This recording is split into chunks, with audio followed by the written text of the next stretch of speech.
And we're coming to you live for the Built Ford Tough Studio. Boomer Esiason, Greg G, 98 Boomer and Geo on the Fan. Simulcast across the country on CBS Sports Network. And wherever you are in the free Odyssey app, good Wednesday morning. Of course, plenty of sports to talk about today. Baseball teams with not a good night, but we are smack dab in the middle of what should be a fun rest of September with hopefully a good ending. It's amazing to me last year what we heard from Jets fans after week one when they lost Aaron Rodgers but won the game against Buffalo. Everybody felt great somehow with Zach Wilson. But after Monday night with Aaron Rodgers being healthy, everybody's screaming about how the Jets suck. It's just, I mean, I understand what business we're in here, but, I mean, can we just relax occasionally with some of these things? You got 16 more games to go, and you got a pretty damn good team, so I think they're going to be all right with the schedule that they have. And, of course, this morning and the rest of the day, you will see in New York and elsewhere across the country ceremonies and remembrances of the 23rd anniversary of 9/11/2001, and we all know how much it affected everybody here and this city and still affects many people here in this city. Good morning, Boomer. How are you? Yeah, good morning, G. It certainly affects me as my offices were on the 101st floor of that North Tower. I will never forget, although it seems like a lot of Americans have forgotten about it, and today is a very somber day for those families that have to deal with the memories and the videos and the rehashing of all the open wounds that still exist to this day. And to all the people that went down to that area and worked on it and ended up getting sick because of it, it is absolutely 100% the worst day in American history. Right behind that would be Pearl Harbor in my eyes, and the amount of people that were affected, the amount of people that were killed, and then the aftermath of all of it and the political wrangling after all of it. Man, it makes you long for Mayor Bloomberg, actually. But I will say that, my heart goes out to the Guckert O'Brien family.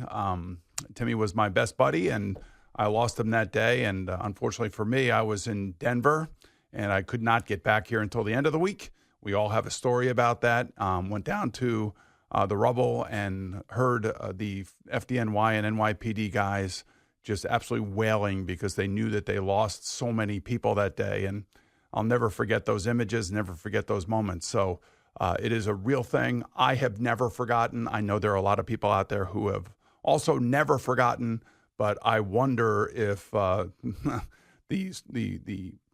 majority of Americans really do remember. And that's why it's important to really take a moment and think about it. I've done this, and I know that my buddy Timmy is up there watching us talk about Yankees, the Giants, his beloved Knicks and Rangers. So I got the great job in the world to be able to talk about it, and look forward to doing that today. But I will never, ever, ever forget what happened 23 years ago. Of course not. And we saw right away some of the imagery of never forget when it happened. I mean, we're talking days after. Never forget. And here we are 23 years later saying the same stuff. Hopefully people understanding the importance of today and recognizing those who lost their lives completely unexpectedly and those who ran towards the disaster and lost their lives. And I don't know if you do the same, but there's many days this time of year where you get a beautiful day like today that I go, this was the weather. This was the day, yeah. This was it. It's the same feeling. It's like, all right, it's early September. It's this beautiful day. It's blue skies, which is contrasting, obviously, to the emotions that you had later, which is very strange. But I even walked outside yesterday on the 10th, and I was like, man, like you just look up into the sky, and you're like, gee, you get that chilling feeling because we're right here. I mean, we're right here. You look to the left when I go outside of the building, and you see the Freedom Tower, and it just obviously it hits you more during the anniversary, and you also it's sort of just in the air when you get these beautiful days like this. Too. Well, for all of us, I mean, around here, whether you live in New Jersey, Long Island, Connecticut, you think back to that fateful day, and then you think the days following it, and you were going through your town, and on a Saturday, the train stations were still filled with cars of guys and women who were commuters, and cars were left in those train stations. And I'll never forget the Manhasset train station was full for about a week with cars of guys and gals that never came home. So again, those are the images, and I also remember trying to talk to our kids about it and make everybody understand what was going on, and then watching the kids that were left behind, and most of them, if not all of them, that I presently know are doing extremely well, and I think their dads, in my case, would be very, very proud of what they've turned out to be, and their widows did an amazing job raising them. So there is a silver lining at the end of all this. I don't know where it's going to end up, but all I do know is that those kids have turned out to be great, and I know their dads, like I said, would be proud. And we do mention it every year. I mean, it truly is amazing the image of you that you have personally that you've shared, which is it's the Bengals helmet that somehow on an ambulance, and all the rubble from your office that day is one of, knowing you as well as I know you now, one of the most chilling photographs I've ever seen, and I think about it more than just today, but today I always I'll tweet that picture out again, because I try to do it every year as a subtle reminder. Well, it's also a pretty strong reminder of what took place that day. So we're all affected. I mean, when you're personally affected by something like this, it never leaves you. I don't think it's ever left anybody that knew Timmy O'Brien or that knew Mike Seaman or Vinny Abadi or any of those people. And I don't want to get into all naming, the names will be named, but I just, when you are friends with these people and you see what their families had gone through, that's why today is so powerful for so many. And, we want to bring entertainment. We want to talk about sports. And we will today, yeah. And we will, 100%. But we also want to make sure that we touch on this, because it is a very, very important time in our country, and how we all were affected and how we all came together literally right after that. I mean, all of us came together from all different backgrounds. And I'll never forget, that was the part that, especially if you were in sports and watching what the Giants and the Jets did, watching what the Mets and the Yankees did. I mean, those things were really, really important for our country. And we happen to be in the middle of all of it. And that's the greatness of this particular job. So we can be a little bit distracted by sports, but sports was what brought this country back together. Yeah, I mean, I have such vivid memories of the sports around here at that time too. With the Mets and the Yankees and the FDNY and NYPD hats, and seeing Bobby Valentine and the Mets and Joe Torre and the Yankees go down to Ground Zero and hand out bottles of water and all of those things. And when the NFL season ended up starting, I remember even with the Patriots coming out and Joe Andruzzi with the flag, and just there's just so many of those memories. And obviously we know, the Yankees end up in the World Series that year. You've got amazing stories about that, of family members that had lost loved ones that were a part of that World Series, and what it meant to them. The Mets getting so close to coming back from a miserable start in 2001 and almost making the playoffs, and that Piazza home run that was so iconic, and unfortunately succumbing once again to Brian Jordan and the Atlanta Braves. But I guess just because of that time of history where I was that age, and obviously what had happened, my memories of that time, of those sports teams, are so vivid, more so than any other year around, and understandably so. I'll leave it at this. The NFL shut down for a week, rightfully so. We got back up and running the week after. I guess it was probably about 10, 12, 14 days after the event, or 12 days after the 9/11 event. And I was working for Fox at the time, and I was told to stay in New York because I was doing that show out in L.A. every weekend, and I would have to fly every weekend on Saturday out to Fox. And we had the early morning show before their pregame show. And I was working with Jay Moore, Billy Ray Smith, Deacon Jones, Chris Myers, I think, was the host. And they said, stay in New York, and we want you to do your live hits from the USS Comfort, which was actually brought here into New York Harbor, and they didn't need it. That was the sad aspect of it. And I remember doing the hits for that show, and also I think for the Fox pregame show from the deck of that ship. And it was surreal being down here on that ship with the smoldering pile of the buildings that had collapsed. So it's vivid for me too, and it's also emotional for me. But like I said, we have a job to do, and we'll do it today. And we got 2 pennant races going on. We got 2 football teams that have to get their collective acts together this weekend. And there's a lot of other sports news going on as well. But we just wanted to make sure that we touched on this and spoke about it and made sure that we touched it with the right feeling. Yes, absolutely. So as I mentioned before we got into the remembrance, I mean, maybe it's because I'm not a Jets fan but I feel like I understand the Jets fan because of the teams that I root for. But I was thinking about last year, and you had Brandon playoffs with Zach. And I'm not criticizing these guys. I'm just surprised that they're taking. Joe Beningo, I feel pretty good about this, bro, when he came on after the Bills game, and Aaron Rodgers is hurt, but they won the game.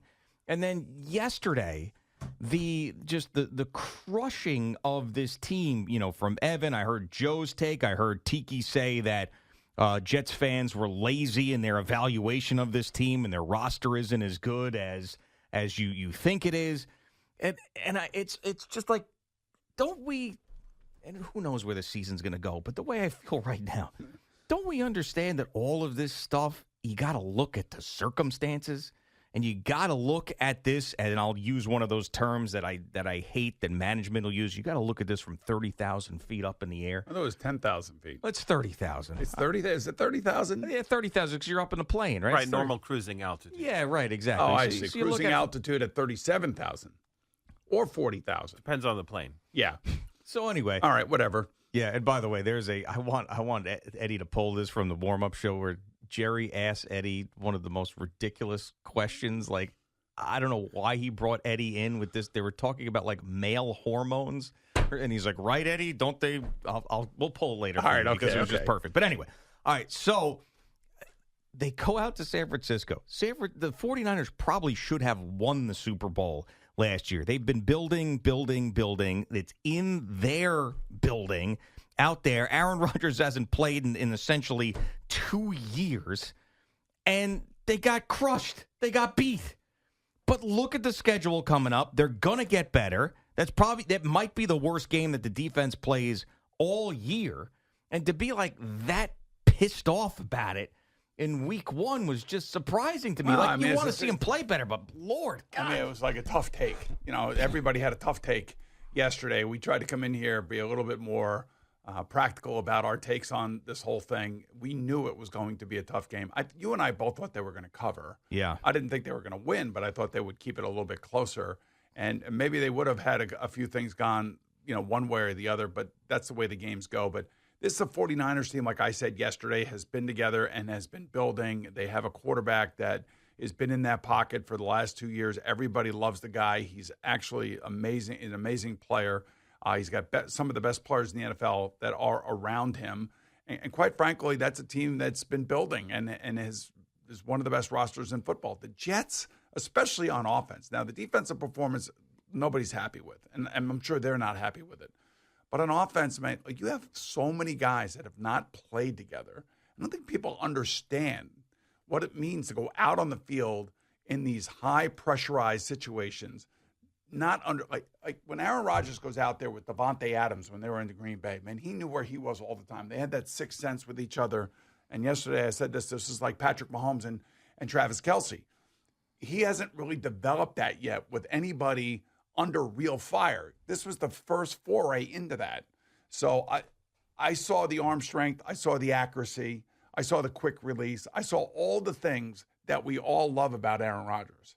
So it's only going to get better. And I thought that the pass protection was pretty damn good. Yeah, and him getting the ball out was pretty damn good too. Something that we were worried about. So yeah, I mean there are some positives there. And yes, the defense got roasted, but they got roasted against one of the best offensive teams in football that's got weapons all over the place and is basically in their window right now. Now I will say this in regards to a warning shot across the bow. The Tennessee Titans spent almost $300 million on their roster in the offseason.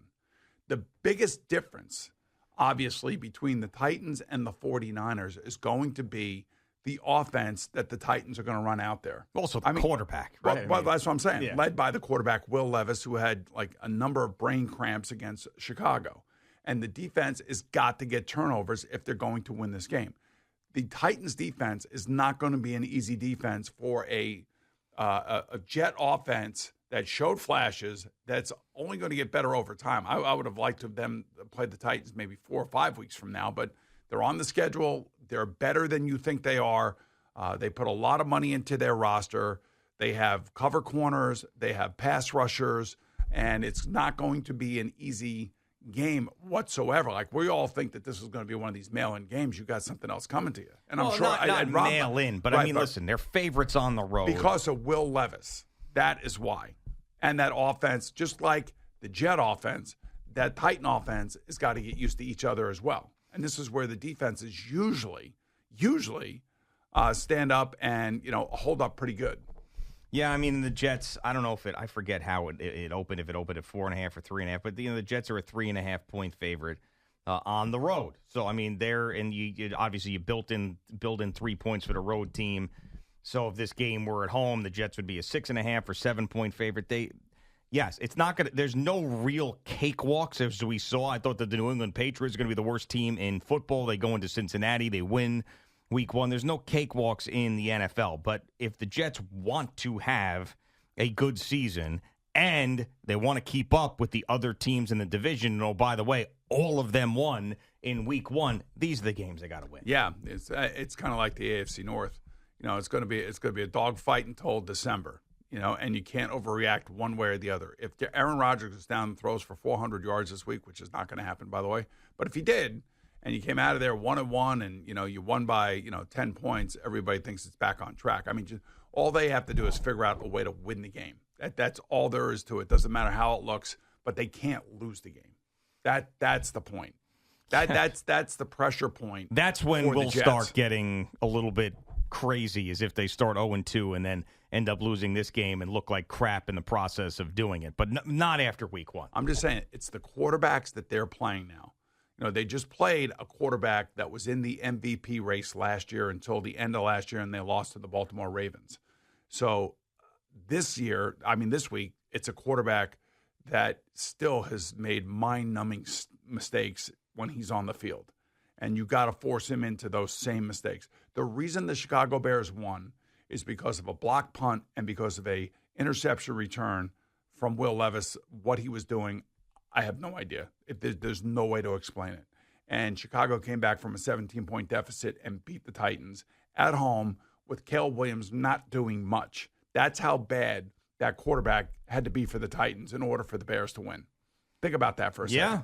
So this is the quarterback that they have to go against, and the next group of quarterbacks that they go against are not even remotely close to where Aaron Rodgers is. I could tell you Brock Purdy is probably ahead of Aaron Rodgers just because of the guys that he's playing with, the coach that he has, the offense that they run, and how he seamlessly fits into that offense. That's not the case with Will Levis. Yeah, for the first time in a very long time, you could say that the Jets have a distinct quarterback advantage for several games in a row. That is, you haven't been able to say that in years. And that's why they're favored.